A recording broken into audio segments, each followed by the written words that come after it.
दोस्तों आदाब है, मैं अनीस अहमद खान हिंद वॉइस से आपसे मुखातिब हूँ। बिहार ने जो रास्ता दिखाया है, जो जहाँ पर अमित शाह और मोदी ने पूरे उनके धल्ले, जो उनके ऑपरेशन ब्लैक कमल जो भी था उसने मुंह की खाई है, उससे अब कई राज्यों में, बड़े राज्यों में दिल खुल गए हैं। उससे सबसे पहले नाम आता है उत्तर प्रदेश का। उत्तर प्रदेश में महागठबंधन की बात तो निकल के आई है, जो पहले थी, चल रही थी। इसके पहले जो चुनाव हुआ था उसमें बीजेपी जीत के आ गई थी, लेकिन महागठबंधन की बात चली थी। हुआ नहीं हुआ एक वो अलग बात थी, कहाँ से टूट हुई, कैसे हुई। लेकिन बिहार के बाद अब लोगों ने फिर से सोचना शुरू कर दिया। जिस तरीके से नीतीश ने अपने पहले भाषण में कहा कि अगर सारे दल एक साथ आ जाएं तो ये महागठबंधन बन सकता है और हम किसी को भी मुंह की खिला सकते हैं। उसी तरीके से उसी कड़ी में आपने देखा होगा कि तेजस्वी यादव सोनिया गांधी से मिलने आए, अच्छी लंबी बातचीत हुई उनसे, और काफ़ी लंबी बातचीत हुई। उसी में कहा गया है, सुना जाता है कि महागठबंधन की बात भी कांग्रेस के साथ हुई है। क्योंकि अगर कुछ देखा जाए तो कांग्रेस एक दूसरी बड़ी पार्टी है जो कश्मीर से लेकर कन्याकुमारी तक अभी तक उसकी जड़ें फैली हुई हैं। वहीं अगर देखा जाए तो यूपी में कांग्रेस ने इस बात पे काम करना शुरू कर दिया है और सांसद राज्यसभा के प्रमोद तिवारी, उनको इसकी कमान भी सौंप दी गई है। प्रमोद तिवारी के अनुसार अगर देखा जाए कि बीजेपी जो जीती है वो 32%, 32% वोट के ऊपर ही जीती है। उसमें 68% वोट, जो 68% है, वो उनके खिलाफ गए हैं। जो आंकड़े हैं, जो पहले से हिंद वॉइस भी आपको बताता रहा है, इस तरीके के आंकड़े हैं। वहीं 18% वोट ऐसे हैं जो कि यहाँ वहाँ गए थे, लेकिन उसके बावजूद भी 68% वोट भाजपा को नहीं मिले हैं। सिर्फ वो 32% वोट पे सरकार बना के बैठी हुई है, जिसके ऊपर वो घमंड कर रही है। अगर उन वोटों को किसी तरीके से एकजुट कर दिया जाए तो, और 18% वोट भी निकल जाएं, जो यहाँ वहाँ ढुलमुल होते हैं, जिनको फ्लोटिंग वोट कहते हैं, तो 50% वोट अभी भी विपक्ष के पास हैं, जिनकी दम पे वो वहाँ पर सबसे बड़ी विपक्ष पार्टी बनी हो, चाहे वो समाजवादी पार्टी हो, चाहे कोई दूसरी पार्टी हो। ये है। इसके लिए तो आपको बताया जैसा कि तेजस्वी यादव ने पहल शुरू कर दी है। वो दिल्ली आए, सोनिया गांधी से मुलाकात की, उन्होंने लंबी मुलाकात हुई उनकी। यहाँ पर और भी नेताओं से मुलाकात हुई है। नीतीश तो नहीं निकले, वहाँ निकलते भी नहीं है, लेकिन तेजस्वी यादव को इस मामले में छोड़ दिया गया है कि वो महागठबंधन की बात कर रहे हैं। अभी ये नहीं है कि प्रधानमंत्री कौन बनेगा, क्या बनेगा, इसकी बहस नहीं है, क्योंकि नीतीश कुमार ने भी कहा कि प्रधानमंत्री कौन बनेगा, ये अभी कोई बहस की बात नहीं है। आगे चल के डिसाइड कर होता है कौन बनेगा, कैसे बनेगा, क्या बनेगा, ये सारी चीज़ें हैं।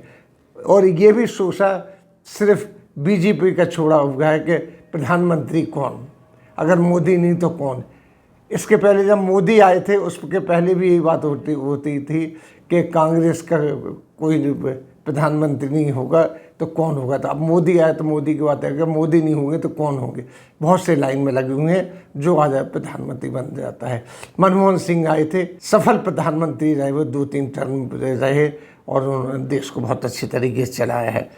वहीं आप ये देखिए कि प्रियंका गांधी अब बिल्कुल एक्टिव हो चुकी हैं, क्योंकि इसके पहले भी वो बहुत एक्टिव रही हैं। जब चुनाव हुए थे विधानसभा के, वो अखिलेश यादव से भी मिली थी, जितेंद्र से भी मिली थी, कई लोगों से, चौधरी जितेंद्र से भी मुलाकात करके उन्होंने बातचीत की थी और एक ग्राउंड तैयार किया था। वो बात अलग है कि वो कितना सफल हुआ, लेकिन उन्होंने दागवेल डाली थी। अब वो भी एक्टिव हो गई हैं फिर से।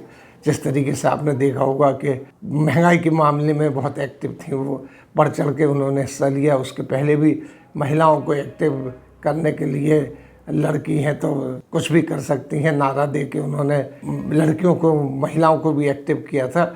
उनको फिर से भी लग गई हैं, क्योंकि एक जान फूंक दी है बिहार मॉडल ने विपक्ष के उसमें कि मोदी को हराया जा सकता है। ये बेबुनियाद है कि मोदी है तो मुमकिन है, और मोदी नहीं तो उसके बाद कौन है, ये फैलाई हुई बात है। इस तरीके से देखा जाए तो बीजेपी में भी कई धड़े पैदा हो गए हैं जो मोदी के खिलाफ रहे, जिनको जो मोदी की डिक्टेटरशिप से परेशान थे, वो भी मुखर से हो गए हैं।